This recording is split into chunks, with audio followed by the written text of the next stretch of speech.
ಯೋಹಾನ 17ನೇ ಅಧ್ಯಾಯ. ಯೇಸು ತನ್ನ ಶಿಷ್ಯರಿಗಾಗಿ, ತನ್ನ ಎಲ್ಲ ಭಕ್ತರಿಗಾಗಿಯೂ ದೇವರಿಗೆ ಮಾಡಿದ ವಿಜ್ಞಾಪನೆ. ಯೇಸು ಈ ಮಾತುಗಳನ್ನಾಡಿದ ಮೇಲೆ ಆಕಾಶದ ಕಡೆಗೆ ಕಣ್ಣೆತ್ತಿ ಹೇಳಿದ್ದೇನೆಂದರೆ, ತಂದೆಯೇ, ಕಾಲ ಬಂದದೆ, ನಿನ್ನ ಮಗನನ್ನು ಮಹಿಮೆಪಡಿಸು. ಆಗ ಮಗನು ನಿನ್ನನ್ನು ಮಹಿಮೆಪಡಿಸುವುದಕ್ಕಾಗುವುದು. ನೀನು ಅವನಿಗೆ ಯಾರನ್ನು ಕೊಟ್ಟಿದ್ದೀಯೋ ಅವರೆಲ್ಲರಿಗೆ ಅವನು ನಿತ್ಯ ಜೀವವನ್ನು ಕೊಡಬೇಕೆಂದು ಅವನಿಗೆ ಎಲ್ಲ ಮನುಷ್ಯರ ಮೇಲೆ ಅಧಿಕಾರವನ್ನು ಕೊಟ್ಟಿಯಲ್ಲ. ಒಬ್ಬನೇ ಸತ್ಯ ದೇವರಾಗಿರುವ ನಿನ್ನನ್ನು, ನೀನು ಕಳುಹಿಸಿಕೊಟ್ಟ ಯೇಸು ಕ್ರಿಸ್ತನನ್ನು ತಿಳಿಯುವುದೇ ನಿತ್ಯ ಜೀವವು.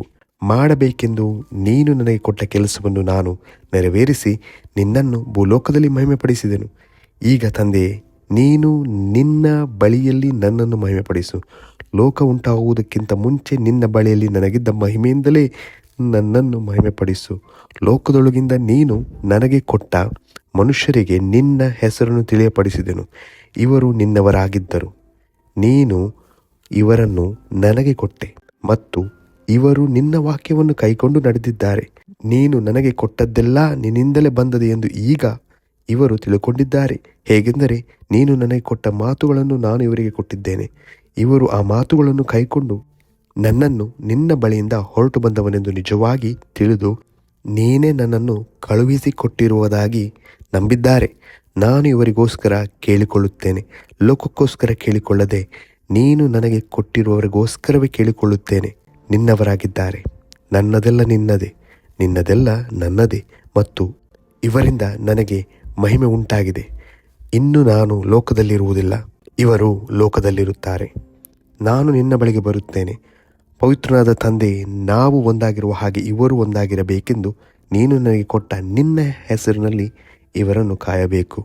ನಾನು ಇವರ ಸಂಗಡ ಇದ್ದಾಗ ನೀನು ನನಗೆ ಕೊಟ್ಟಿರುವ ನಿನ್ನ ಹೆಸರಿನಲ್ಲಿ ಇವರನ್ನು ಕಾಯುತ್ತಾ ಬಂದೆನು, ಇವರನ್ನು ಕಾಪಾಡಿದೆನು. ಶಾಸ್ತ್ರದ ಮಾತು ನೆರವೇರುವಂತೆ ನಾಶಕ್ಕೆ ಗುರಿಯಾದ ಆ ಮನುಷ್ಯನೇ ಹೊರತು ಇವರಲ್ಲಿ ಮತ್ತಾರು ನಾಶವಾಗಲಿಲ್ಲ. ಆದರೆ ಈಗ ನಿನ್ನ ಬಳಿಗೆ ಬರುವವನಾಗಿದ್ದೇನೆ. ಆದ್ದರಿಂದ ಇವರಲ್ಲಿ ನನ್ನ ಆನಂದವು ಪರಿಪೂರ್ಣವಾಗಿರುವಂತೆ ಲೋಕದಲ್ಲಿದ್ದುಕೊಂಡು ಈ ಮಾತುಗಳನ್ನು ಆಡುತ್ತೇನೆ. ನಾನು ನಿನ್ನ ವಾಕ್ಯವನ್ನು ಇವರಿಗೆ ಕೊಟ್ಟಿದ್ದೇನೆ.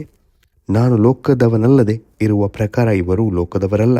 ಆದ ಕಾರಣ ಲೋಕವು ಇವರ ಮೇಲೆ ದ್ವೇಷ ಮಾಡಿ ಅದೇ ಇವರನ್ನು ಲೋಕದೊಳಗಿಂದ ತೆಗೆದುಕೊಂಡು ಹೋಗಬೇಕೆಂದು ನಾನು ಕೇಳಿಕೊಳ್ಳುವುದಿಲ್ಲ, ಕೆಡುಕಿನಿಂದ ತಪ್ಪಿಸಿ ಕಾಪಾಡಬೇಕೆಂದು ಕೇಳಿಕೊಳ್ಳುತ್ತೇನೆ.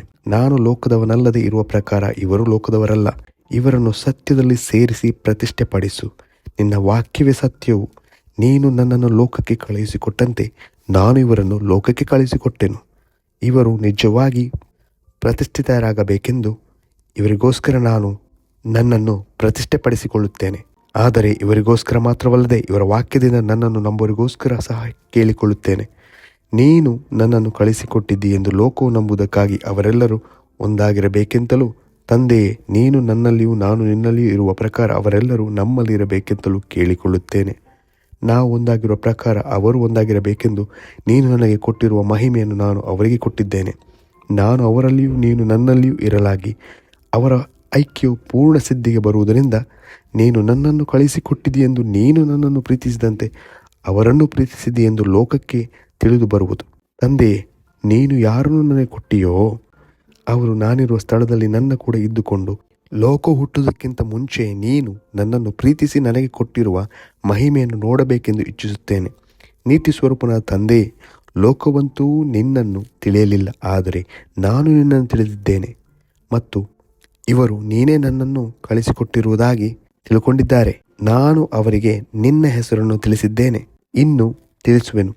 ನೀನು ನನ್ನ ಮೇಲೆ ಇಟ್ಟಂಥ ಪ್ರೀತಿಯು ಅವರಲ್ಲಿ ಇರಬೇಕೆಂದು ನಾನು ಅವರಲ್ಲಿ ಇರಬೇಕೆಂದು ಪ್ರಾರ್ಥಿಸುತ್ತೇನೆ ಅಂದನು ಎಂಬುದೇ.